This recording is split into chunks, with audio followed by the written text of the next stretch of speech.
Bien, buenas tardes a todos. Hoy seguimos con el ciclo de charlas de IALAB, Laboratorio de Inteligencia Artificial y CENIA, el Centro Nacional de Inteligencia Artificial. Hoy nos presenta Vladimir Araujo, uno de sus, o dos de sus trabajos ya recientemente publicados. Así que máximo, Vladimir, 45 minutos para luego dar una ronda de preguntas y dudas que puedan surgir al respecto. Bien. Súper. Ya, primero, buenas tardes. Y no sé si me escuchan bien. ¿Se escucha bien? Ya, súper. Ok. Entonces, bueno, saludos a todos los compañeros ya. Inicialmente la idea era presentar otro artículo, pero no quería repetir la temática de la anterior semana. Entonces, y estos artículos fueron aceptados el día lunes. Entonces dije, quizás es una buena idea también. Próximamente vamos a liberar estos recursos, entonces también para que ya los vayan conociendo y quizás los puedan ir utilizando en los próximos meses. Entonces, el primer trabajo es, bueno, lo titulamos Evaluation Benchmark for Spanish Sentence Representations.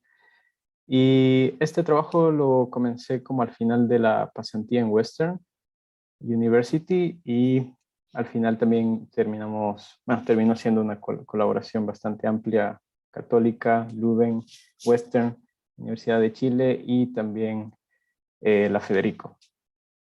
Entonces, comenzamos. Sabemos que estamos ahora en la era de los embeddings y sobre todo en NLP, los text embeddings, gracias a toda la evolución que ha ido habiendo en esto de representaciones distribuidas, preentrenamiento, entrenamiento autosupervisado, etc.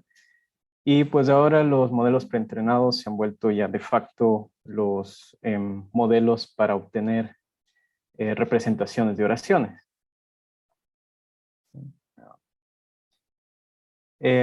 Y como sabemos, ya hay una familia gigante de modelos y más que todo actualmente, modelos sobre todo en inglés son los que predominan. Comenzamos desde lo más antiguo, bueno, ni tan antiguo, ¿verdad? Elmo y luego el famoso BERT y desde ahí salieron muchas más cosas que son incluso cosas multimodales o también solo para imágenes o videos. Y bueno, gracias a la tendencia que ha tenido todo esto de modelos preentrenados, BERT, Transformers, pues algunos modelos han aparecido para el lenguaje español. Modelos como Beto, de José Cañete, y hay otros más que yo los mostraré luego. Esto también pues llama a la necesidad de tener datasets, datasets para evaluar los modelos en diferentes tareas. Sin embargo, en español tenemos solo datasets independientes. Tenemos el dataset por acá para sentiment analysis, el dataset por allá para, no sé, entailment, similaridad, etc. Y se ha puesto todavía, en realidad no ha habido mucho esfuerzo en crear como benchmarks que permitan generar estas evaluaciones de manera un poco más justa, que sea la comparación justa y también sea un poco más sistemático, ¿no? Entonces, dentro del estudio de eso, encontramos dos aproximaciones para evaluar los modelos de lenguaje. El primero es mediante fine-tuning, en el cual evaluamos la adaptabilidad del modelo a un nuevo dominio, a una nueva tarea. Existen dos benchmarks bastante conocidos que se usan mucho para evaluar los modelos que van saliendo, como Glue, SuperGLUE. Y para español, ya lo tenemos también en el paper de José.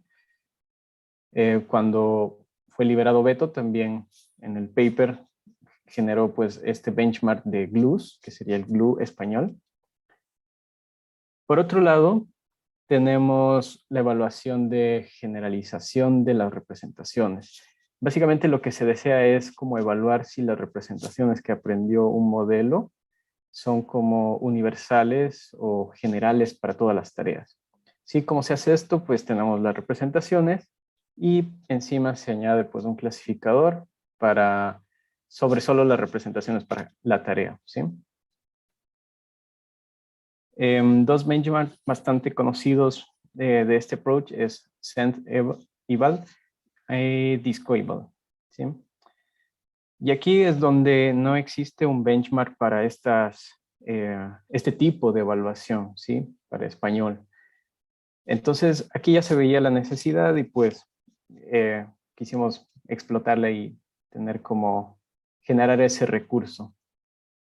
Entonces, la contribución de este trabajo básicamente es que se generó estos benchmarks, tanto SendEval como DiscoEval, basado pues en las versiones en inglés, pero para español, ¿sí? Entonces, la idea es generar estos benchmarks para evaluar las representaciones que se producen con los modelos de lenguaje, evitando innecesarias reimplementaciones y múltiples esquemas de evaluación. De esta manera, podemos hacer que sea un poco más justo al comparar los modelos y también que no sea como un proceso engorroso, ¿sí?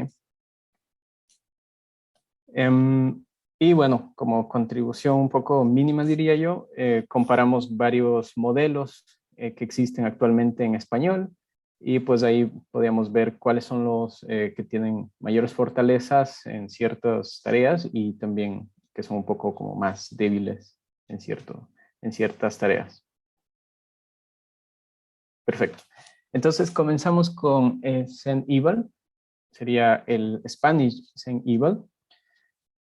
Básicamente seguimos la misma metodología original que propuso este autor, no sé cómo se pronuncia el nombre, lo siento. Y básicamente lo que proponen estos autores es que un conjunto de tareas y tener como un clasificador encima de las representaciones para evaluar cómo resulta pues, en esas tareas, ¿verdad? Entonces, para esto, la manera más directa es como text classification, ¿sí? Nosotros agrupamos bueno, estos cuatro grupos, valga la redundancia, el cual el primero es sentence classification, el siguiente sería sentence per classification, semantic similarity y linguistic proving task. Vamos por el primero, sentence classification. Creo que la manera más directa de evaluar una representación de oración pues sería una clasificación simple. Tenemos una oración y queremos hacer una clasificación, ¿verdad? Entonces, básicamente es esto el approach. Y dentro de Sentence Classification tenemos varios tipos de tareas como Sentiment Analysis. Y para esto hemos incluido 3 tareas que saldrían de estos 2 datasets. Por un lado, mucho cine, que es sentiment analysis de reviews de películas. Tenemos también este workshop, este share task de Task 2020, que es un workshop. Y aquí incluyen 2 tracks, que sería el uno de polaridad y uno de emociones. Entonces ahí tenemos ese tipo de clasificaciones. En algunos casos es binario y en otros es multiclase. También, aparte de eso, hemos incluido clasificación subjetiva y objetiva. Entonces, para eso tomamos este dataset, Film Affinity Dataset, en el cual es una clasificación binaria si esta oración es subjetiva u objetiva, ¿sí? Y finalmente, Question Classification, que tenemos solo un dataset ahí, que es Spanish QC. Y bueno, en este caso tenemos una oración que vendría a ser una pregunta y la idea es clasificar qué tipo de pregunta es. Si es un tipo de pregunta como qué, cuándo, algo por el estilo, ¿sí? Acá tenemos un ejemplo en específico de mucho cine. Entonces, como vemos, es una oración en español y la idea en este caso es indicar que que el clasificador que se incluye sobre las representaciones debe clasificar si es un sentimiento positivo o negativo. Pues en este caso sería positivo. El siguiente, Sentence Per Classification, en este caso incluimos 3 tareas. El primero es Entailment. Para eso nos basamos en un dataset que salió recientemente. Es SIG, pero este ya existía en la versión en inglés y estos autores lo sacaron ahora en español. Entonces, básicamente tenemos una hipótesis y la premisa y la hipótesis, y lo que queremos es ver si hay alguna relación entre esas dos oraciones.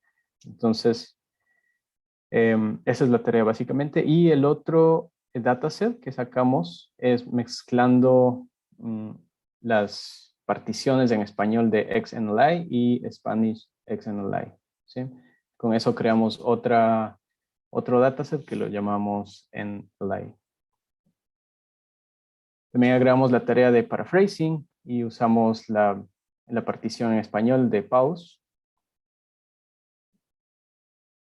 Y aquí tenemos un ejemplo. Este sería de NLI y tenemos la premisa, la hipótesis y la idea es saber si existe una relación entre las dos oraciones. ¿Sí? Listo, la tercera, Semantic Similarity. Básicamente, en este caso también tenemos dos oraciones y lo que se desea es como predecir un score de similaridad. ¿Sí? Para eso hay dos opciones en este caso, dos aproximaciones, supervised y unsupervised. Para la versión supervisada usamos el dataset SIG en español, que este también provee los scores de similaridad entre oraciones. Y para la versión no supervisada, usamos los SEM-EVAL de Semantic Textual Similarity, las tareas del 2014, 15 y 2017, en el cual no se incluye pues, el dataset de entrenamiento y solamente se hace con las representaciones un cómputo de similaridad coseno y con eso mirar si se acerca al score que dice tener estas oraciones en estos datasets. Acá tenemos un ejemplo, dos oraciones y tienen en este caso un score de 4.8. Y finalmente, Linguistic Proving Task. Las tareas anteriores podrían ser complejas en cierto sentido, pues no sabemos exactamente qué tipo de conocimiento se necesita o necesita un modelo o las representaciones para poder resolverla. Entonces, el objetivo de las Linguistic Probing Task es tratar de separar eso, ¿no? Como tratar de evaluar solo lo sintáctico o lo semántico por un lado, o sea, separadamente. Y para esto, XProof fue propuesto para diferentes lenguajes. De aquí tomamos la partición en español y la incluimos. Y tienen 3 tipos de evaluación para evaluar información superficial, información sintáctica y semántica. Para eso tenemos diferentes tareas. En este caso solo muestro un ejemplo y en este caso tenemos una tarea de Semantic Information, Semantic Information, y la idea es predecir el tiempo verbal, que en este caso es pasado. Entonces tenemos pasado, presente y futuro en esta tarea. Ya. El siguiente benchmark es DiscoEval. En este caso, lo que se pretende es evaluar a nivel de discurso. El anterior es como que tenemos una oración y analizamos las representaciones solo a nivel de oración, ¿sí? Entonces no se toma en cuenta que existan otras oraciones en su contexto o si son contiguas o cosas por el estilo, que eso viene un poco más ligado al discurso. De igual manera, seguimos la metodología de Chen. y propusimos, bueno, tenemos 5 grupos: sentence position, binary sentence ordering, discourse coherence, sentence section prediction y discourse relations.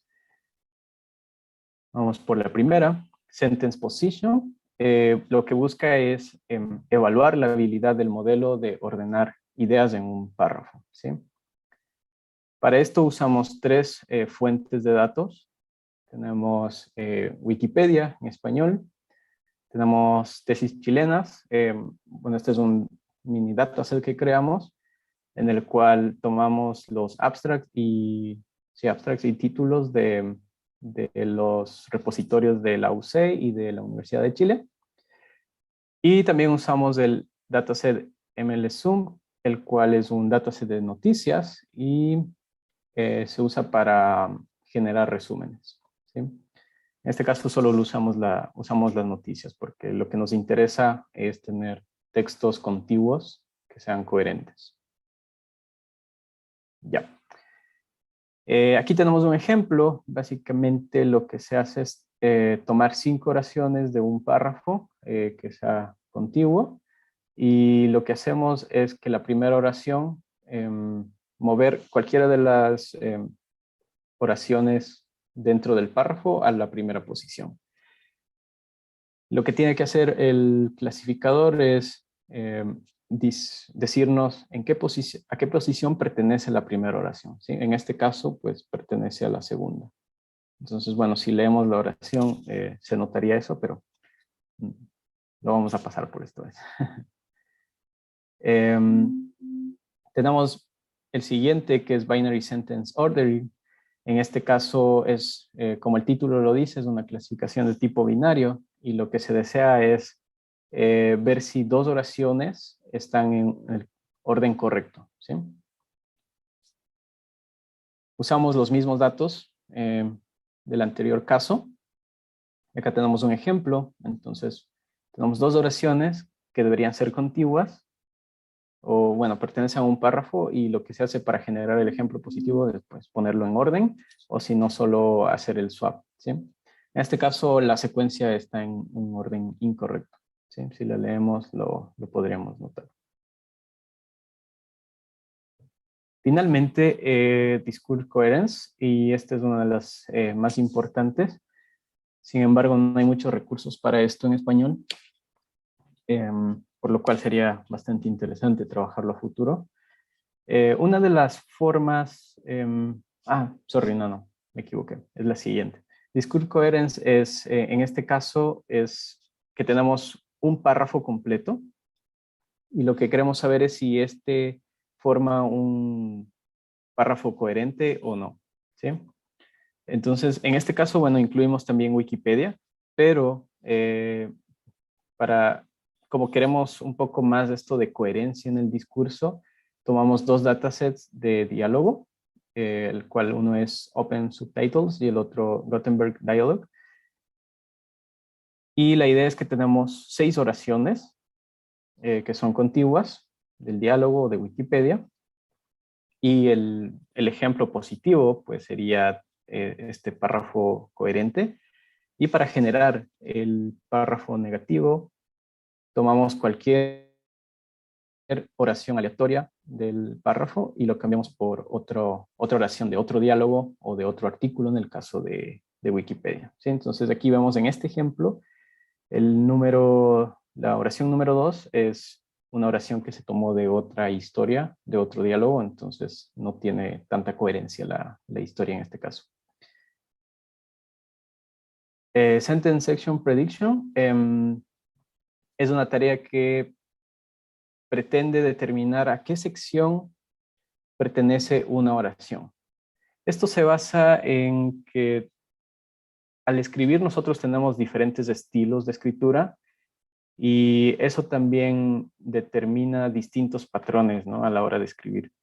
Por ejemplo, en artículos científicos, cuando uno escribe un abstract, trata de resumirlo mucho y tratar de poner todo el contenido del artículo, ¿verdad? Versus la introducción, que uno puede explayarse un poco más, dar un poquito más de detalles, alargar un poco las oraciones.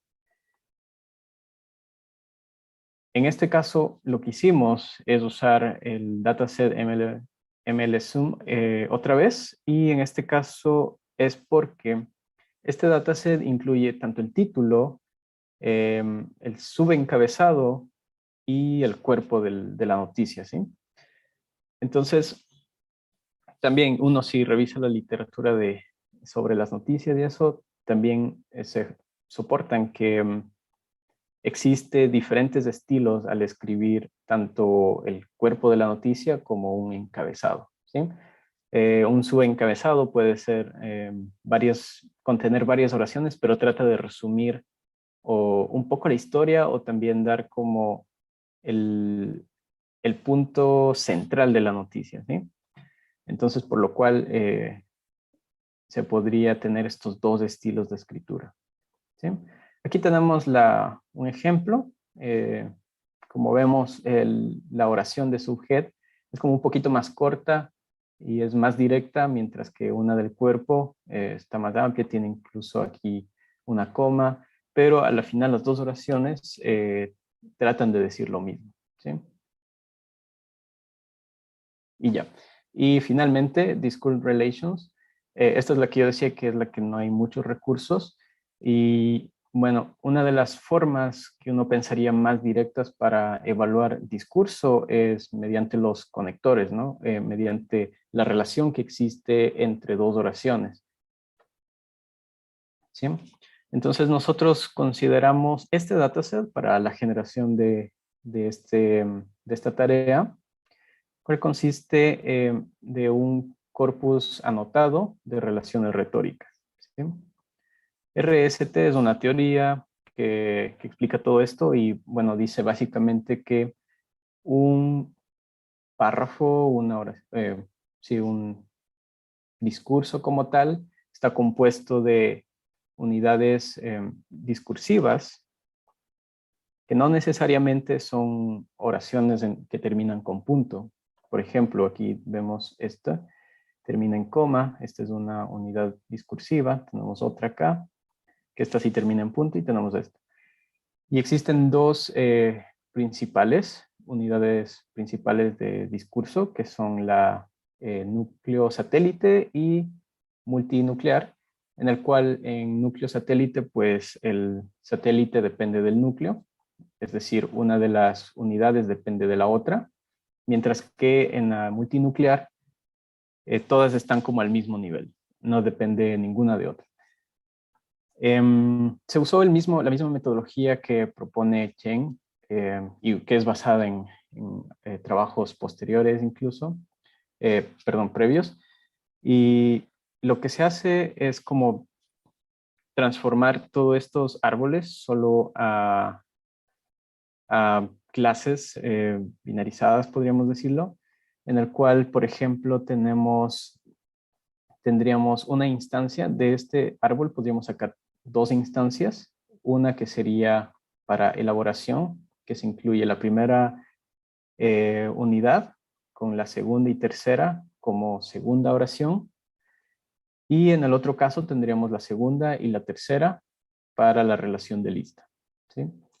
Al final, la tarea es, dada las representaciones de estas unidades, decir qué relación existe entre esas unidades o oraciones, ¿sí? Perfecto. Entonces, relacionado a los experimentos, usamos el mismo setup original de CentEval y DiscoEval. Ellos usan clasificadores, como dije, basados en PyTorch, el optimizador Adam, un batch de 64 y lo entrenan solo por 4 épocas. En el caso de los modelos tipo Transformer, nosotros usamos el token CLS, pero de todas las capas y el promedio de eso como la representación final. Evaluamos todos los modelos que encontramos en español. Tenemos Cent2Bec, que fue también entrenado por José.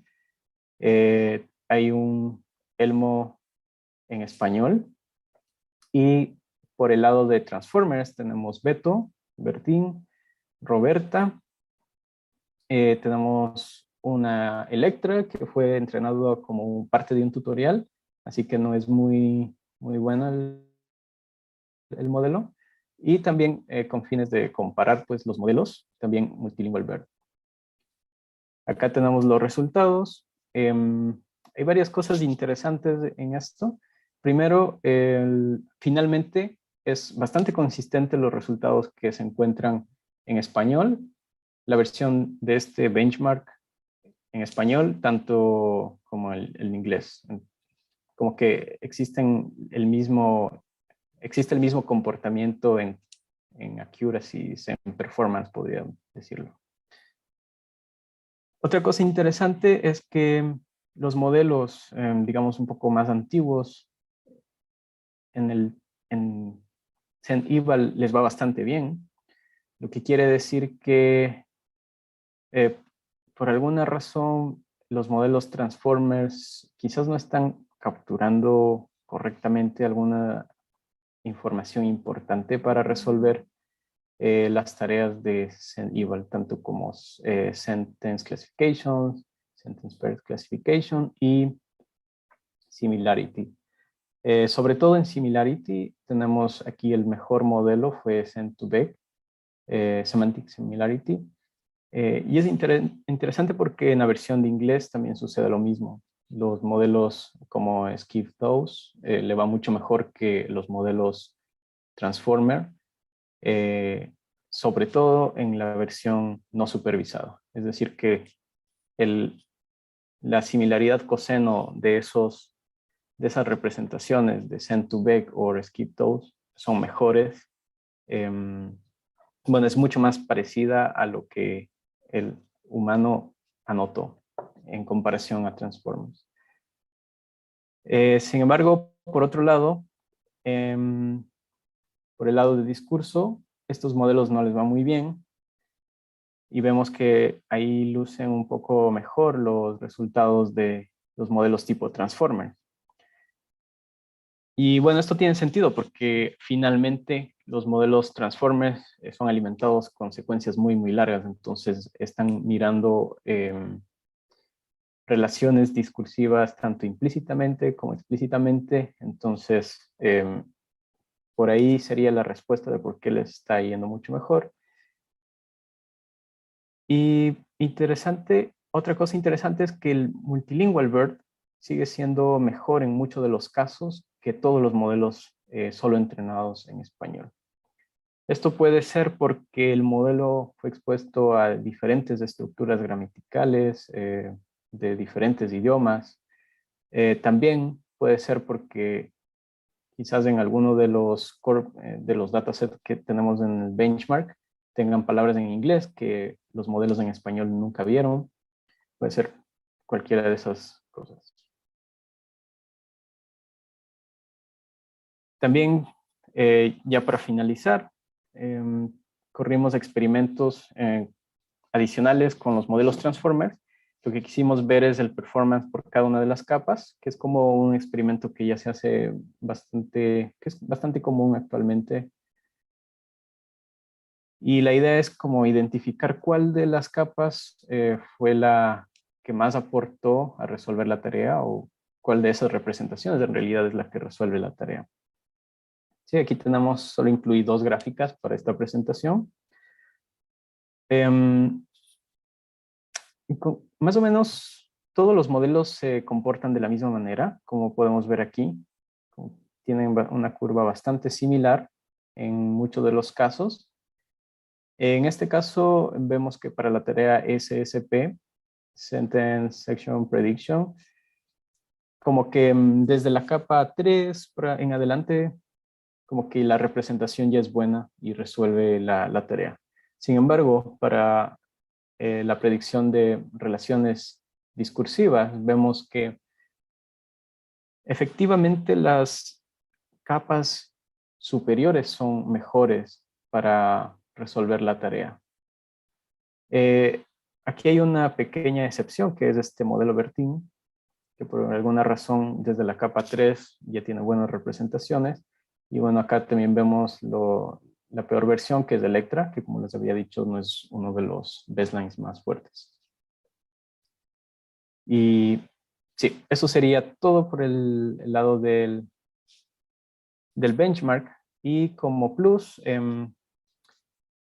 hablé con José si podía venir y me dijo que no. Entonces, de una vez quería presentar este, que es el otro artículo, Lightweight Spanish Language Models. Básicamente, bueno, aquí me incluye este proyecto como al final.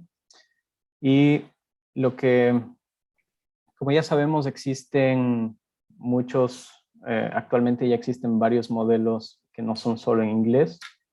Por ejemplo, Cambert y Flaubert. Existen ya varios modelos para francés, Dutch, Finnish. Y también tenemos para español, tenemos Beto y Roberta, que bueno, estos papers han sido publicados y los otros no.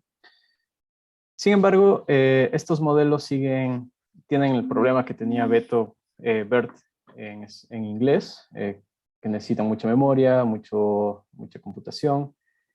Y también existe el problema de que en español todavía no tenemos tanta diversidad de modelos como lo tienen en inglés, ¿verdad?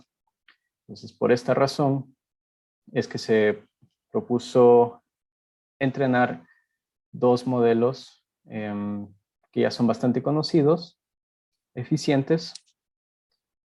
Por un lado, Lightweight Architectures, que son entrenadas desde cero, como Albert, y por el otro lado, DistillBERT, que usa este approach de destilamiento para tomar todo el conocimiento de un modelo más grande y compactarlo en uno pequeño. ¿Sí? Entonces, ahí les presento a LightBeto, se llama Albeto, y se introdujeron 5 versiones: Tiny, Base, Large, X Large y XX Large. Se siguió la misma metodología de Albert. Se usó el mismo corpus de Beto, por lo cual se tiene el mismo vocabulario, 31,000 tokens. El entrenamiento Lambda Optimizer, y se usó una TPU versión 3. Por el lado de DistillBeto, se siguió igual la misma metodología del original DistillBERT. Se tomó como el modelo grande a Beto, y para el pequeño se remueve los tokens, el tipo de token embedding, la capa Puller, y se reduce las capas de 12 a 6. Se entrenaron 90,000 pasos con una GPU 3090. Se evaluó este modelo con GLUS de Beto, el cual incluye Document Classification, Part of Speech, Name, Entity Recognition, Paraphrasing y Entailment. Acá tenemos la tabla resumen. Se puede ver que lo comparamos con Beto, y en realidad, bueno, tenemos el mismo comportamiento que el Albert original en inglés. Tenemos menos parámetros. El performance es bastante comparable con el original. Sin embargo, no se supera al Beto Case, el cual llega a 91,10 en average de todas las tareas, y versus nuestro mejor Albeto, tampoco no lo supera, ¿sí? Y bueno, eso es todo. En conclusión, bueno, básicamente la presentación era para introducir estos nuevos recursos, tanto benchmark como los modelos, que próximamente estarán libres en el hub de Hugging Face. Y eso, no sé, preguntas. Gracias. Muchas gracias, Vladimir. Ahora comenzamos con la ronda de consultas, preguntas, y pues un poco ordenado. Quien tenga alguna duda puede levantar la mano, tanto online como presencial. Claro, súper.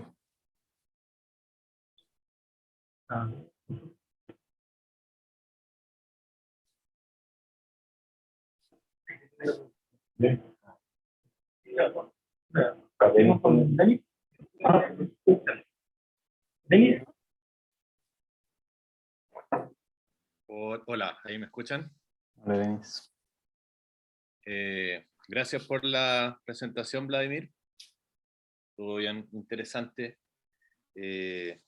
Mira, tengo dos preguntas. Una es relacionada a ese experimento que hiciste de rendimiento por capa. Ya.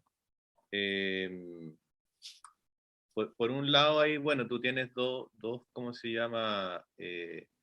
Diferentes evaluaciones del disco eval. En Sí. una el comportamiento es bien como claro, o sea, después de la, no sé, de segunda o tercera capa ya tenéis como la información suficiente, pero después en el otro se ve como un comportamiento bien dispar, pero incluso se ve algo raro, se ve que en una, por ejemplo, en la capa 9 de Electra, tenéis mejor rendimiento y después cae. Eso te habla, no sé, de especialización, por ejemplo, de que la siguiente capa ya no codifica lo de la capa anterior y no hay esta información como jerárquica, o quizás estamos viendo aquí otro comportamiento. No sé si puedes decir si es que hay alguna interpretación más de lo extraño que es ese resultado. Claro. Sí, bueno, primero por un lado, la gráfica de la izquierda, yo creo que el comportamiento es muy similar y claro, y como que lo resuelve en todas las capas, porque la tarea es, en cierto sentido, es más o menos fácil, porque solo es una oración y clasificar la oración. Pero en este caso, Discourse Relations, las representaciones deberían capturar qué relación existe entre las unidades, ¿no? Entonces es un poco más complejo. Ahora con lo que dices de especialización, puede ser que, bueno, existen muchos estudios ya con los transformers, los modelos de lenguajes, en donde se ha visto que ciertas capas almacenan unas cosas más semánticas, otras más sintácticas, otras como conceptos. Entonces puede ser que quizás justo aquí en la capa 9 tiene como las mejores representaciones que lograron capturar esas relaciones discursivas, como que tiene el mayor conocimiento discursivo ahí, podría decirlo. Pero igual es como un poco extraño también porque no es el comportamiento parecido a otros modelos. Sin embargo, eso también se ha visto en otros estudios. ¿Y qué diferencia tiene Electra en su entrenamiento comparado con los otros? Electra, si no me equivoco, tiene un decoder. Entonces es un encoder tipo BERT y el decoder me parece que es tipo GPT o ese es BERT. No estoy tan seguro ahora mismo. Ya. También usa otro objetivo de entrenamiento. Creo que es algo... No es... Claro, sería interesante ver la diferencia Ajá. que tiene Electra en arquitectura y en forma de entrenamiento para ver si eso explica ese comportamiento raro ahí, Sí, no, de o hecho... un bug en tu código. No. No. No, de hecho, incluso en el paper que publicó Carlos se vio como también las diferentes como familias de modelos tienen como que acumulan los conceptos en diferentes capas. Entonces, y eso se ve también en otros estudios en donde, por ejemplo, Albert y Bert no almacenan como o capturan en las mismas capas la información semántica o sintáctica. Entonces, puede ser por eso. Y bueno, puede ser por la arquitectura también, por cómo lo entrenaron, etcétera. Sí, puede ser muchas razones en realidad. Ya, mi segunda pregunta es un poco más volada, pero quizás tiene una respuesta rápida. Mira, estoy en un taller de escritura narrativa y leímos un texto de Hemingway que se llama Colinas con forma de elefantes blancos. Y Ya. en el texto hay dos personas que están hablando y nunca dicen exactamente de qué están hablando. Dicen como, oye, ¿vas a hacer esto? Sí, no sé si lo haga, yo creo que sí.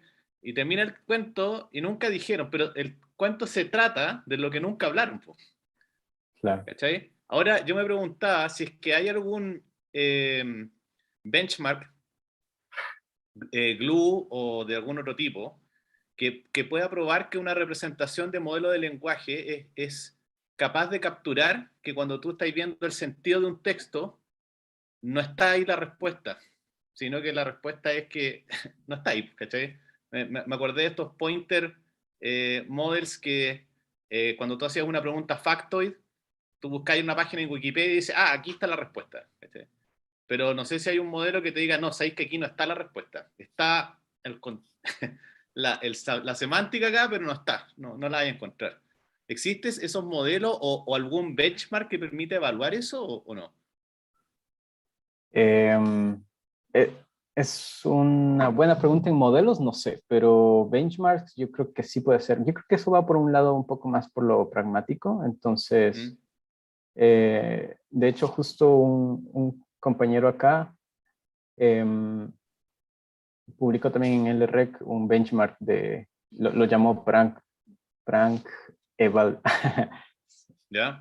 Sí, entonces yo creo que por ahí, no sé si tenga ese tipo de tarea, en realidad no lo he chequeado todavía, pero, pero yo creo que va por ese lado.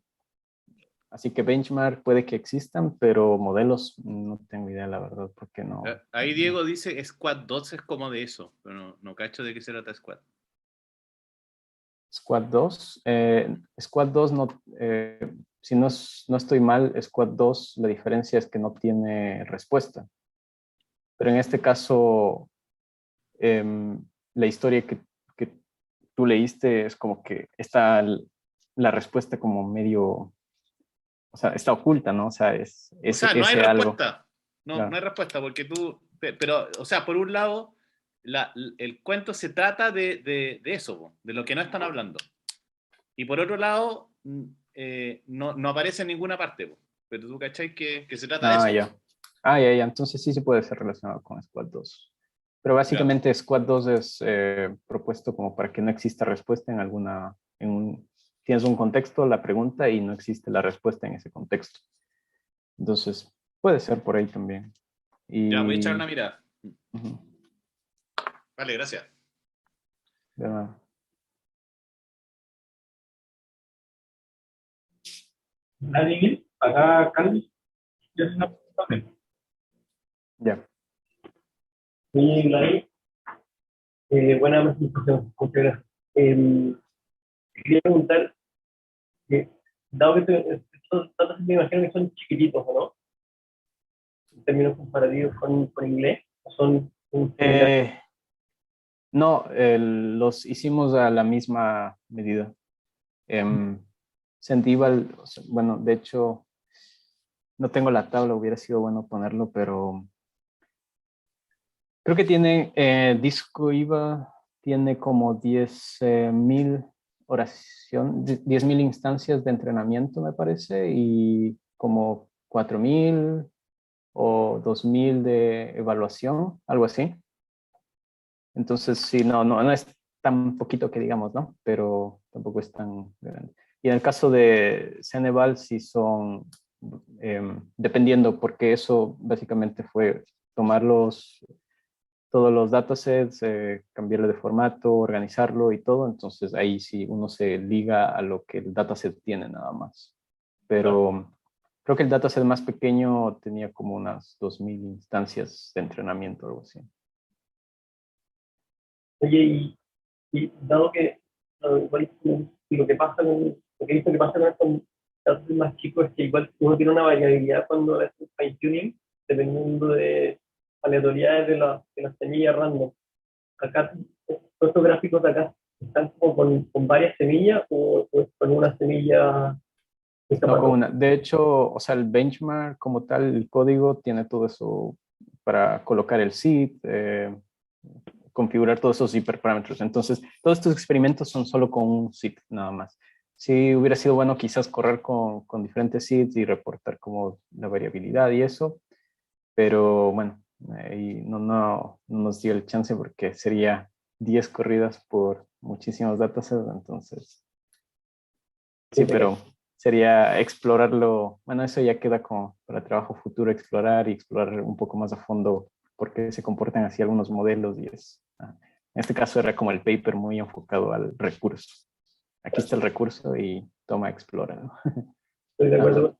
Sería bueno probar esa con varias semillas porque una tarea en inglés tiene que asignarte a ver variabilidad con la diferenciación, pero entiendo que Sí, hasta el Sí, paper. sí.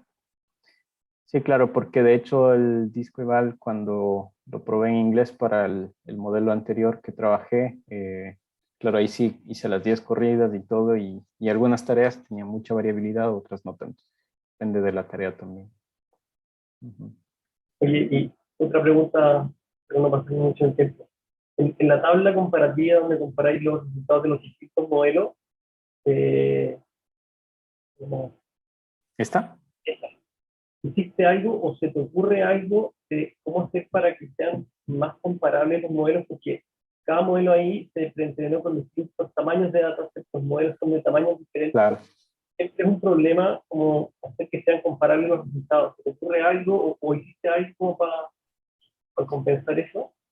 No, no, porque básicamente este benchmark se centra en la evaluación de representaciones. Entonces tú dices, ok, yo tengo esta representación, hagamos que la evaluación de estas representaciones de diferentes modelos sea lo más justo que se pueda. Entonces es por eso que el setup es, ok, agregamos el clasificador encima, este va a tener todos los mismos parámetros para todos los modelos, se va a entrenar por el mismo tiempo y eso. Pero claro, en términos de modelos, ahí ya no se mete la mano porque solo estamos usando las representaciones. Pero bueno, eso yo creo que es un lío bastante grande que creo que es como un poco difícil Sí. controlar. Sí, Hay una pregunta abierta todavía. Gracias, Blake. de nada.